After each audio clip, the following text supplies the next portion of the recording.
فرات سائز میں نیل سے آدھا لمبا یعنی 3000 کلومیٹر لمبا ایک دریا ہے، اور یہ دریا حضرت ابراہیم علیہ السلام کے زمانے سے بھی پہلے سے مقدس مانا جاتا رہا ہے۔ پچھلے کئی ہزار سال سے فرات کا دریا ترکی، شام اور عراق کی زمینوں کو پانی دے رہا ہے۔ فرات ہی کے کنارے اس دنیا کا سب سے پرانا شہر آباد ہوا تھا، یعنی سمرہ کے لوگوں کا شہر۔ اب اگرچہ نیل کی نسبت فرات سائز میں تو چھوٹا ہے، لیکن نیل کی نسبت فرات کہیں زیادہ کمپلیکیٹڈ دریا ہے، اور آپ دیکھیں گے کہ اسے ہم نیل کی طرح اتنی آسانی کے ساتھ ریورس ٹریک نہیں کر سکتے، بلکہ سچ کہوں تو فرات پر اپنے ریسرچ ورک کے دوران مجھے صرف اس کی ریورس ٹریکنگ میں ہی کئی دن لگ گئے تھے، کیونکہ فرات کے محض کوئی ایک یا دو سورسز نہیں ہیں، لیکن پھر بھی پہلے کی طرح ہم اپنا سفر بہت سادہ سے انداز میں شروع کریں گے، پرشین گلف یعنی خلیج فارس کے اوپر سے، کیونکہ یہاں فرات ختم ہو رہا ہے، اور یہاں سے سفر شروع کرنے کا فائدہ یہ ہے کہ آگے کا سارا راستہ فرات ہماری آنکھوں کے سامنے رہے گا۔ اب یہ نام کہ جو آپ نقشے پر لکھے دیکھ رہے ہیں، یہ میں نے خود سے مارک کیے ہیں۔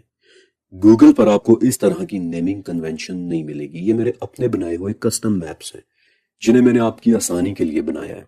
تو چلے آئیں آسمانوں میں اڑتے ہوئے شروع کرتے ہیں ہم اپنا یہ دلچسپ سفر۔ پرشین گلف کے بعد ہمارا سب سے پہلا سٹاپ ہے شط العرب کانفلوئنس۔ یہ دنیا کی مشہور ترین جگہوں میں سے ایک ہے، اور عراق میں جنگ شروع ہونے سے پہلے یہاں بہت سارے ٹورسٹس گھومنے کے لیے آیا کرتے تھے، کیونکہ یہ وہ جگہ ہے کہ جہاں دریائے دجلہ اور دریائے فرات آپس میں ایک دوسرے کے ساتھ مل جاتے ہیں۔ اور جیسا کہ میں نے بتایا کہ یہ میرے کسٹم میپس ہیں، گوگل میں آپ کو اس طرح کی نیمنگ کنونشن نہیں ملے گی، بلکہ دیکھیں کہ میں نے یہاں دجلہ لکھا ہوا ہے تاکہ آپ کو آسانی کے ساتھ سمجھ آ جائے، حالانکہ گوگل میپس پر آپ کو یہاں ٹیگرس لکھا ہوا ملے گا۔ ایسے ہی آپ کی آسانی کے لیے یہاں پر میں نے فرات لکھا ہوا ہے، جبکہ گوگل پر آپ کو یہاں یوفریٹس لکھا ہوا ملے گا، اور یہ والا یوفریٹس یعنی فرات ہی وہ دریا ہے کہ جسے ہم نے ریورس ٹریک کرنا ہے، کیونکہ حدیث کے مطابق اس دریا کا سورس بھی نیل کی طرح ہی سدرۃ المنتہا کی جڑیں ہیں۔ تو چلے آئیں شروع کرتے ہیں ہم فرات کی اپنی ریورس ٹریکنگ۔ اب ویڈیو میں تو آپ بہت تیزی کے ساتھ ٹریکنگ ہوتی دیکھ رہے ہیں، لیکن اپنے ریسرچ ورک کے دوران دھیرے دھیرے بہت ہی دھیان سے، بہت ہی توجہ سے میں نے فرات کو ریورس ٹریک کیا تھا، اس کے ایک موڑ کو اسٹڈی کیا تھا، اور شط العرب کے بعد جو اگلا اہم سٹاپ کہ جو میرے راستے میں آیا وہ دراصل ایک ڈیم ہے جسے 1960s کے دور میں ترکی نے بنوایا تھا۔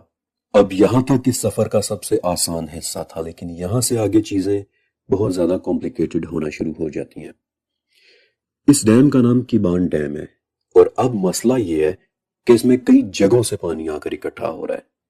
اب فرات کے کئی سورسز بن چکے ہیں، آپ ویڈیو میں دیکھ ہی رہے ہوں گے کہ اس ڈیم میں کاراسو دریا سے بھی پانی آ رہا ہے، پولومر ندی سے بھی پانی آ رہا ہے، مورات دریا سے بھی پانی آ رہا ہے، یعنی ٹیکنیکلی 3 بڑے سورسز فرات میں اپنا پانی ڈال رہے ہیں۔ لیکن مزے کی ایک بات بتاؤں کہ سدرۃ المنتہا کی جڑوں تک پہنچنے کی خاطر میں نے ایکچولی ان تینوں سورسز کو علیحدہ سے ریورس ٹریک کیا تھا، اور پیچھے بیک گراؤنڈ میں آپ کو نظر بھی آ رہا ہوگا کہ کیسے میں نے جگہ جگہ مارکنگ کی ہوئی ہے، توزولا واٹر ہیڈ، کاراسو واٹر ہیڈ وغیرہ وغیرہ۔ لیکن وہاں میں آپ کو لے کر نہیں جاؤں گا، کیونکہ وہاں ہمارے کام کی کوئی بھی چیز نہیں ہے۔ لیکن جو جگہ ہمارے کام کی ہے وہ ہے یہ تیسرا دریا مورات، جسے میں نے بہت دھیان سے ریورس ٹریک کیا، اور نوٹس کیا کہ یہ دریا شروع ہوتا ہے ترکی کے ان پہاڑوں سے کہ جنہیں آرمینین ہائی لینڈز کہتے ہیں۔ یہ جگہ آرمینیا کے بہت قریب ہے، اور یہاں کے کچھ علاقوں میں آج بھی آرمینین زبانی بولی جاتی ہے، لہٰذا اپنی ریسرچ کو مزید پاورفل بنانے کے لیے میں نے کچھ حد تک آرمینین زبان اور کلچر کو بھی اسٹڈی کیا تھا کہ شاید مجھے مورات دریا کے متعلق کوئی لیڈ مل جائے، اور اللہ کا شکر ہے کہ اس نے میرے دل میں یہ خیال ڈالا۔ قدیم آرمینین زبان میں مورت کا مطلب ہوتا ہے وہ پانی کہ جو دلدلوں سے نکلے، اور واقعی مورات کے شروع سے لے کر فرات میں شامل ہونے تک راستے میں کم سے کم 5 بڑے دلدلی سسٹمز آتے ہیں کہ جہاں زمین کے اندر سے پانی نکل کر پہلے مورات میں اور وہاں سے آگے پھر فرات میں شامل ہو رہا ہے۔ اور آپ یہ دیکھ سکتے ہیں کہ میں نے ان تمام دلدلی سسٹمز کو مارک بھی کیا ہوا ہے، مارش سسٹم 1، مارش سسٹم 2 وغیرہ کے نام سے انہیں نام دیے ہوئے ہیں۔ بالکل نیل کی طرح فرات کے پانی کا کچھ حصہ بھی زمین کے اندر سے آ رہا ہے، ان غاروں سے کہ جو پانی سے بھری ہوتی ہیں۔ ایگزیکٹلی وہی غاریں جن کے اندر ایک بہت ہی زبردست چیز موجود ہے اور جسے ابھی تک میں نے آپ سے چھپا کر رکھا ہوا ہے.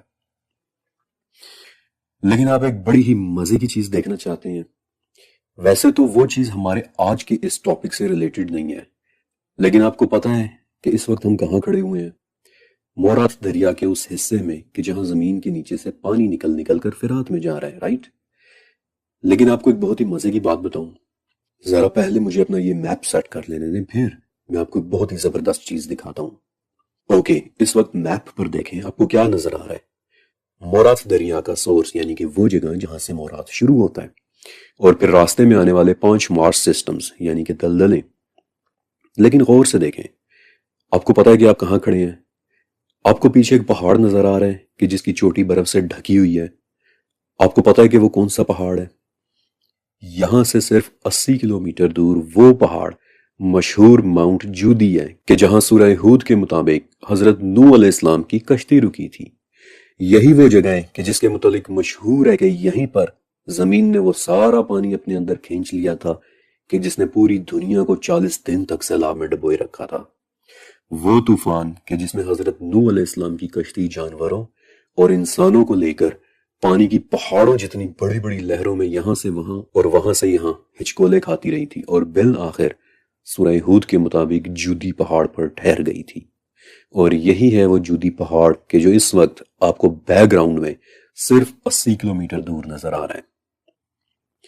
میں جانتا ہوں کہ یہ ٹاپک ہماری آج کی قصے سے ریلیٹڈ نہیں ہے، لیکن اس وقت ہم ایک ایسی جگہ پر کھڑے ہیں کہ جہاں دوبارہ شاید ہمارا آنا نہ ہو. اس لیے مجھے اجازت دیں کہ میں آپ کو تھوڑی دیر کے لیے جودی پہاڑ پر اپنے ساتھ لے جاؤں، کیونکہ وہاں میں آپ کو ایک بہت ہی دلچسپ چیز دکھانا چاہتا ہوں. اور کیونکہ مجھے امید تھی کہ آپ مجھے منع نہیں کریں گے، اس لیے میں نے پہلے سے ہی آپ کو جودی پہاڑ پر لے جانے کی تیاری کر کے رکھی ہوئی تھی. اوکے، اب جو میں آپ کو بتانے والا ہوں اسے میں 100% انڈورس نہیں کرتا، یعنی کہ میں یہ نہیں کہتا کہ یہ سب 100% سچ ہے. لیکن اب چونکہ ہم جودی پہاڑ پر موجود ہیں اس لیے میں آپ کو یہاں ایک بڑی دلچسپ چیز ضرور دکھا دینا چاہتا ہوں. جودی پر اس وقت 3 مشہور لینڈ مارکس ہیں. سب سے پہلے لینڈ مارک کا نام ہے نوآز آرک یعنی نوح علیہ السلام کی کشتی. یہ دراصل جودی پہاڑ پر بنا ایک عجیب سا نشان ہے. اگر آپ اس لینڈ مارک پر کلک کریں تو آپ دیکھیں گے کہ یہ جودی کی زمین پر بنی ایک عجیب سی لینڈ فارمیشن ہے کہ جس کی شکل واقعی کسی بہت بڑی کشتی کے جیسی ہے. اور بہت سارے ریسرچرز یہ بات کہتے ہیں کہ یہ ایکچولی حضرت نوح علیہ السلام کی کشتی کا فاسل ہے کہ جو یہاں ٹھہر گئی تھی اور پھر ہزاروں سال تک یہاں ٹھہری رہی اور ایونچولی ایک فاسل میں تبدیل ہو گئی. بہت سارے لوگ ایسا کہتے ہیں، لیکن کیا یہ سچ ہے یا نہیں آج اس ٹاپک کو چھیڑنے کا وقت نہیں ہے، ورنہ قسط بہت لمبی ہو جائے گی. لیکن چونکہ اب ہم جودی پہاڑ پر آئے ہوئے ہیں اس لیے چلیں سرسری طور پر میں آپ کو یہ چیزیں بھی دکھا دیتا ہوں. اسی طرح جودی کے دوسری طرف بھی نوآز آرک اور نوآز آرک نیشنل پارک کے نام سے 2 مزید لینڈ مارکس ہیں. اور اگر میں ان پر کلک کر کے ان کی امیج فائلز اوپن کروں تو آپ دیکھیں گے کہ یہاں پر بھی ایک عجیب سی لینڈ فارمیشن ہے کہ جو واقعی دیکھنے میں کسی بہت بڑی کشتی کی طرح لگتی ہے. اور یہ کہ یہاں بہت سارے لوگ آج بھی ٹورزم کے لیے جاتے ہیں. اب قرآن کے ذریعے ہمیں یہ تو پتہ ہے کہ نوح علیہ السلام کی کشتی جودی پر رکی تھی اور جودی ہے تو اسی پہاڑ کا ہی نام، لیکن کیا یہ وہی جودی ہے یا پھر یہ عجیب سی لینڈ فارمیشنز واقعی نوح علیہ السلام کی کشتی کے فاسلز ہیں؟ یہ ہمارا آج کا ٹاپک نہیں ہے، اس لیے اس بارے میں آپ کو پھر کبھی بتاؤں گا. بائی دی ویز ایک بات تو ہے کہ قرآن کے مطابق نوح علیہ السلام کی کشتی جودی پر ہی رکی تھی، اور ٹھیک اسی آیت سے یہ بھی پتہ چل جاتا ہے کہ زمین نے اپنا پانی واپس اپنے اندر جذب کر لیا تھا اور اس جگہ سے صرف 80 کلومیٹر دور سے فرات کا سورس شروع ہو رہا ہے، وہی فرات جس کا پانی سدرۃ المنتہا کی جڑوں سے نکل رہا ہے. کچھ تو ہے کہ جو پہاڑوں، زمین اور پانیوں میں ایک پراسرار سا کنیکشن پیدا کر رہا ہے. کچھ تو ہے پہاڑوں، پانیوں اور زمین میں کہ جو اتنی حیران کن چیزیں کر رہا ہے. مجھے اندازہ ہے کہ اس وقت آپ تھوڑے سے کنفیوزڈ بھی ہوں گے اور تھوڑے سے ایجیٹیٹڈ بھی ہوں گے کہ آخر میں ہر سوال کو اوپن اینڈڈ کیوں چھوڑ رہا ہوں، کسی بات کا فائنل جواب کیوں نہیں دے رہا. لیکن میں آپ سے وعدہ کرتا ہوں کہ ایک مرتبہ جب آپ ان تمام چیزوں کو علیحدہ سمجھ گئے، تب جب میں آپ کے سامنے جواب رکھوں گا اس وقت آپ کی آنکھوں کے سامنے ایک بہت بہت بہت خوبصورت تصویر بننا شروع ہوگی، اور ہر چیز آپ پر چاند کی روشنی کی طرح کھل کر واضح ہو جائے گی۔